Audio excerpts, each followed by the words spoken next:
एक ऐसी संस्था जो यदि वो आपके घर पर अपना दावा कर दे कि ये घर इस संस्था का है तो आप कुछ नहीं कर सकते, ना अदालत में जा सकते हो, ना किसी मंत्री या नेता के पास। मगर क्यों? बताया जाता है कि इस्लाम धर्म 5 पिलरों पर टिका है। नंबर 1 शहादा का मतलब पैगंबर और ईश्वर पर विश्वास रखना। सेकंड सल्लत प्रार्थना। थर्ड हज धार्मिक यात्रा। फोर्थ स्वाम व्रत रखना। और 5 जकात दान करना। इस्लाम धर्म में जकात का मतलब दान देना होता है। इसमें हर एक मुस्लिम को अपनी नेक कमाई में से कुछ हिस्सा जकात के रूप में देना होता है। इसी से एक कॉन्सेप्ट निकल कर आता है वक्फ करना। का मतलब होता है कि किसी भी मुस्लिम द्वारा अपनी संपत्ति को अल्लाह को समर्पित कर दिया गया। इसके चलते अब उस संपत्ति पर सिर्फ वक्फ का कंट्रोल होता है, जो वक्फ बोर्ड जैसी संस्थाओं के अंडर आ जाता है। हमारे भारत में हर एक स्टेट का अपना अलग वक्फ बोर्ड होता है। की संख्या लगभग 30 के करीब है। द हिस्ट्री ऑफ वक्फ।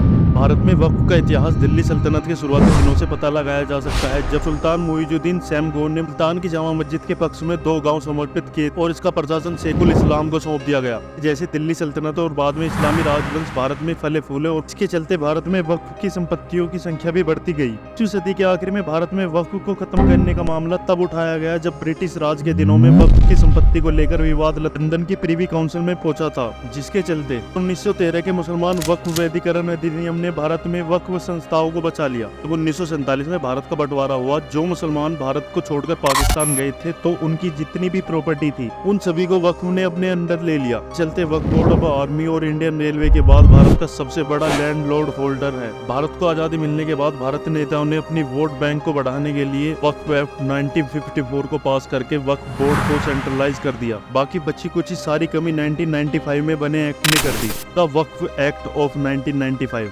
वक्फ अधिनियम 1995 22 नवंबर 1995 को लागू कर दिया गया। इस कानून में वक्फ ट्रिब्यूनल को एक सिविल कोर्ट जितनी शक्तियां दे दी गई। बोला गया वक्फ ट्रिब्यूनल का निर्णय अंतिम माना जाएगा और सभी पक्षों को मानना ही होगा। इस वक्फ बोर्ड ट्रिब्यूनल में जितने भी मेंबर होते हैं वो सभी मुस्लिम कम्युनिटी से ही होते हैं। It is the problem of वक्फ बोर्ड। हाल ही में गुजरात वक्फ बोर्ड ने सूरत के नगर निगम की इमारत पर अपना दावा किया था कि ये इमारत वक्फ की है। मुगल काल के दौरान सूरत नगर निगम की इमारत एक सराय हुआ करती थी जो हज यात्रा के लिए इस्तेमाल किया जाता था। ब्रिटिश शासन के दौरान यह संपत्ति ब्रिटिश साम्राज्य की थी। हालांकि 1947 में जब भारत को आजादी मिली तो संपत्तियां भारत सरकार को ट्रांसफर कर दी गई, मगर इस प्रॉपर्टी के दस्तावेज अपडेट नहीं किए गए, चलते एसएमसी की इमारत वक्फ की संपत्ति बन गई। सेकंड मामला हिंदुस्तान टाइम्स के अकॉर्डिंग तमिलनाडु से है, जहां पर वक्फ ने पूरे विलेज को ही अपना बता दिया। बात है तमिलनाडु के तिरुचिरापल्ली डिस्ट्रिक्ट में कावेरी नदी के तट पर तिरुचित्तुरई एक गाँव की, जहाँ एक स्थानीय व्यक्ति ने अपनी कृषि भूमि बेचने का प्रयास किया। गोपाल नाम के इस व्यक्ति को झटका तब लगा जब स्थानीय अधिकारियों ने बताया कि उसकी 1.2 एकड़ की जमीन तमिलनाडु वक्फ बोर्ड की है। इसे बेचने के लिए उसे वक्फ बोर्ड से एनओसी लेना होगा। बाद एक के बाद एक राज खुलते चले गए कि एक उसी की जमीन नहीं बल्कि पूरे गांव की जमीन को ही वक्फ के अंडर कर दिया गया था, जिसमें 1500 साल पुराने सुद्धेश्वर मंदिर को भी वक्फ बोर्ड की संपत्ति घोषित कर दिया गया था। इसके बाद तमिलनाडु में इस न्यूज ने हड़कंप मचा दिया।